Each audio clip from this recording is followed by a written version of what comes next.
how I began my journey. And so on the one hand, I started learning metaphysics directly from my direct experiences, and also from Michael and Goddess Saraswati. But then at some point, they wanted me to be more grounded. And they wanted me, obviously, to integrate knowledge physically. And they said the path of yoga is the highest path on earth. It's the highest path of knowledge. It's the highest path of spirituality. You know, and to back that up, like many, many years later, let me just say this. I'm absolutely certain it's true.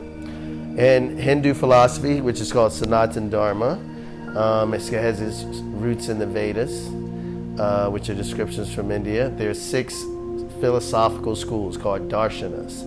Yoga is actually one of those darshanas. And it's the most prominent of those darshanas and the most widely practiced and most widely followed.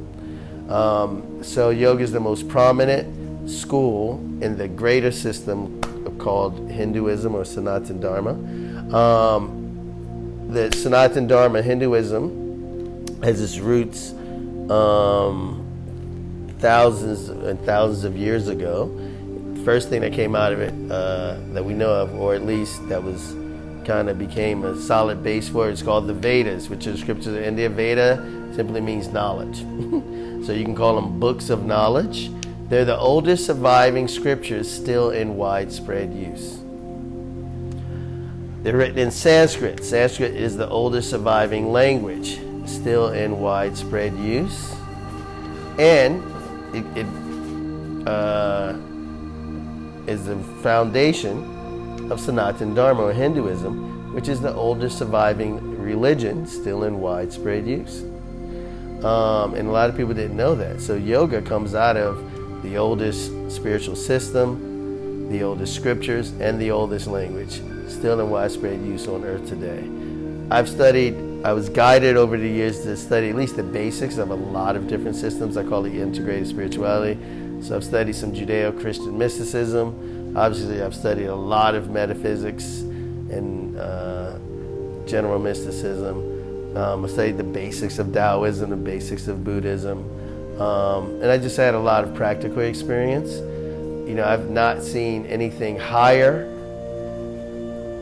deeper, or more broad than the knowledge that comes from the Vedas. In terms of understanding the nature of God, the understanding the nature of reality, the understanding the nature of spirit, the understanding the nature of the soul, the understanding how the material world works, how the mind works, and how to move from this place of illusion and even despair.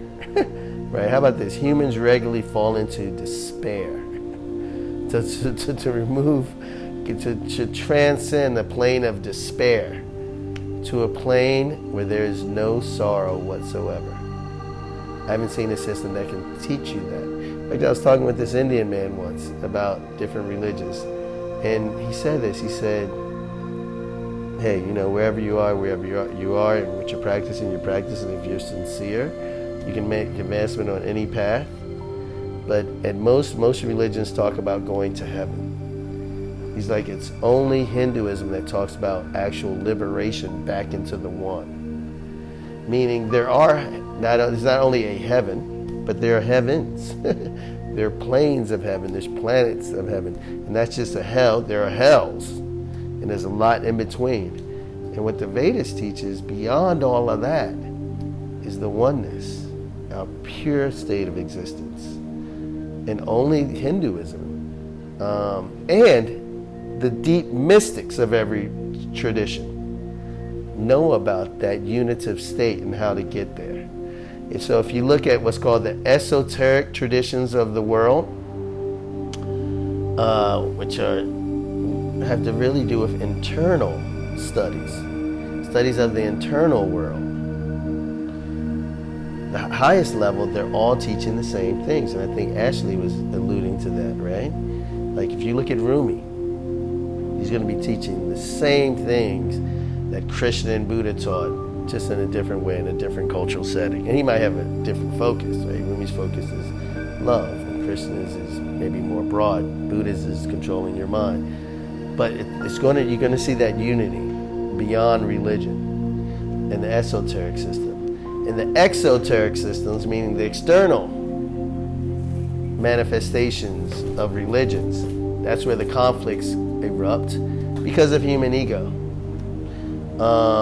In fact, that human ego, actually it says in the Bhagavad Purana, it says, goes further, and I love it. And I won't get too deep, it's a super deep verse, but it says, in that supreme reality, there's no philosophical arguing or wrangling or argumentation. That reality excludes everything limited or limiting.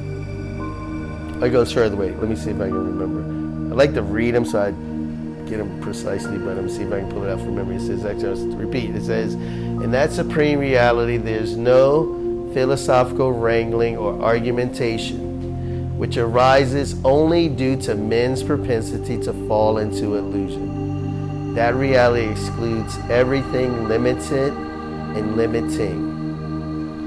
So those who desire to give up that which is essentially not real move systematically by negative discrimination of the extraneous to the supreme position of the one. Giving up petty materialism. I forgot the exact verse. Giving up petty materialism, they offer their love exclusively to the absolute truth within their heart, and they embrace that highest truth in fixed meditation. That's a good verse, huh? It's nice for me to recall that. That's one of my seed verses.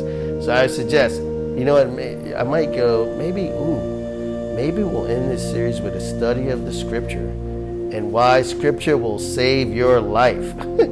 Imagine, actually, I was a Hare Krishna for 7.5 years, and I remember when the Swami saying that. He was talking about how we used to have a practice, actually when I first joined, that we'd read scripture 1 hour a day, and then if we were distressed, afraid, angry, confused, lonely, depressed, and it would transform you, because you know what? It's called satsang. It's association with the truth. It's higher knowledge, it's wisdom, and it's readily available, and you just have to give it time. Sometimes when I channel a lot, I'll hear the deity say, give us some time. Just, how about give us some time? In fact, I was talking to my girlfriend today, and I was talking about prayer. I said I wanted to talk about prayer, right? She's my girlfriend. I said, how often do you pray? She was like, maybe once every 2 weeks. Right? These are powerful tools. Another powerful tool is divine itself. But anyway, back to that verse. The reason I brought it up, it says, so the first thing it says is that this religious divisions, it's pure egotism.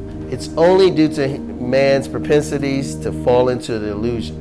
And that's a whole different class. Because you say, I, my system is the best. What I believe is the truth. And so, trapped in that egotism, we start fighting.